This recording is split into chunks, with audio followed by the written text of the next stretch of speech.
Welcome back to Trojans Live. I'm Keely Eure, joined by Max Browne. It's time for the football roundtable segment, more like football ping pong. Segment. Just one side of the table. We're so lonely today, Max. Very, very intimate. This, I know, it's this a Monday night. Fireside chat. Obviously, Max, I've been referring to you as the quarterback all night long, and I want to just pick on that knowledge that you have as a quarterback and put ourselves into Malachi Nelson's shoes. He's the early enrollee here at USC, obviously a high-profile quarterback coming in. That's what you were. You were a spring entrant, came in high profile at USC. What insight can you give us into what's going through his mind right now?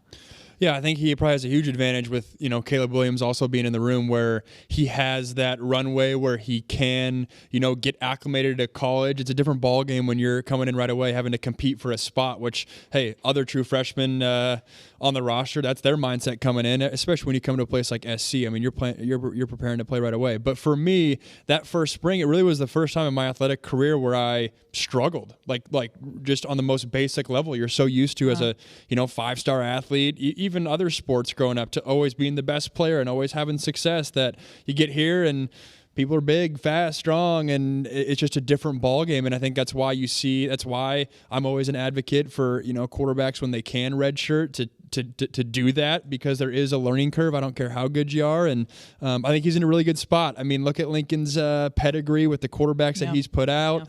Yeah. Malachi's able to watch Caleb, who's done it at the highest level, and pick his brain. I think it's a dream spot for a guy like that. Now, a wrinkle into all this that you just described is the fact that he had surgery on his left shoulder. He throws right, but surgery on his left shoulder in December. His first practice throwing back in the swing of things was the first spring practice of his college career. How much does that just add a level of difficulty for Malachi?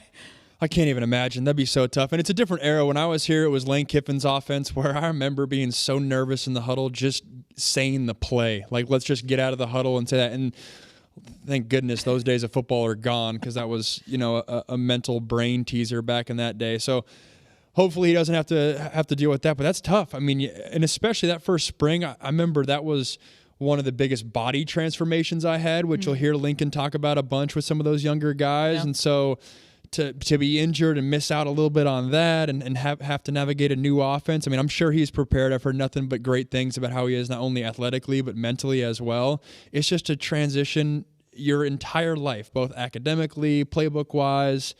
Everything's new, and it's not the easiest transition. Do you have to find your voice in the huddle, or like when you're calling? Like, do you have to?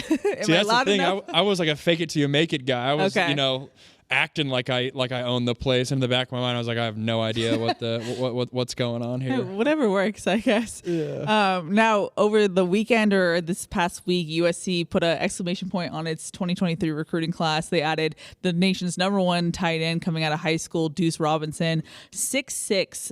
That's a weapon if I've ever seen one. And what's interesting is Lincoln Riley said that, we might not classify him as a tight end just yet. What are your thoughts on that? I'm sure a 6'6" receiver is valuable wherever you put him on the field, but not classifying him yet as a tight end. Yeah, and actually I hadn't thought about this until just now, but it reminds me a little bit of like Bryce Dixon when I was here, where you knew you had a weapon and he came in and it was just like, he's not going to be an inline tight end, which means he's not going to be blocking, all three downs and be a go-to tight end, but he's a weapon and he has to find a way to play. And I was surprised a little bit. I didn't follow his recruitment as closely as I'm sure you did and other SC fans, but how forthright Lincoln was with that dynamic, where he says, that he's not going to be a true tight end right away, or at least, and like it's very black and white. He's going to have to find a role elsewhere. And I'm fascinated to see how that plays out, because for two reasons. One, the tight end position was not utilized very much last year. And when you look at Lincoln's past, he's loved utilizing that role. There's tight ends in the NFL that played in his system. Yeah. And then on the flip side, there's only one ball to go around, and there's so many weapons to be excited about. I have a hard time figuring out how he's going to place them all, but I know he's going to do it because it's Lincoln Riley, and that's what he's done his entire career. Yeah, I'm not going to try to play Lincoln Riley because obviously I'm not him, but like, wouldn't it make sense to boost USC's like receiving value in the tight end room?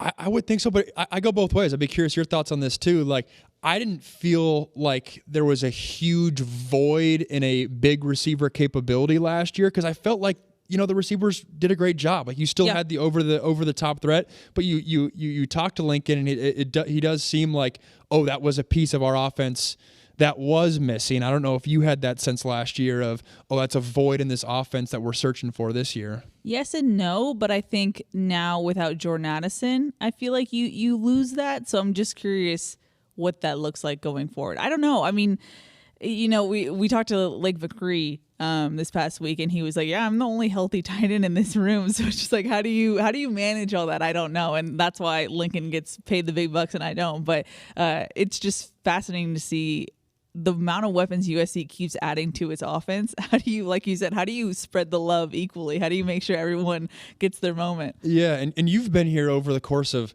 4 or 5 offensive coordinators and whatnot. Do you have any sense of how difficult compared to other offensive schemes it's been for players to learn Lincoln's scheme? Like, how does it stack up? Do you have any sense of, because you're right there on the sideline, like sometimes freshmen are having a half an hour meeting with their coach after the fact to be like, what plays this, what plays that? Any gauge there? It's funny because it recently popped into my mind just thinking about the question you actually just asked, because talking to Travis Dye for USC's Pro Day, he mentioned, his Lincoln Riley's offense is so complex and so unique, and yet it's not hard to comprehend. And that was the first time I even thought of, oh, right.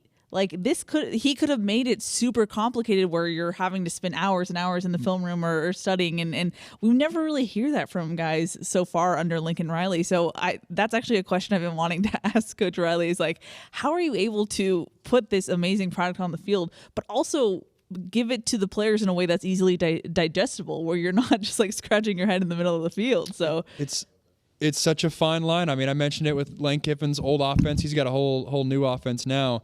But I remember guys that I played with at SC that were big time performers, had NFL stints, but couldn't get on the field here because they couldn't memorize the offense and whatnot, which is not an easy task, but it's the coach's job to make it easy on them. For sure.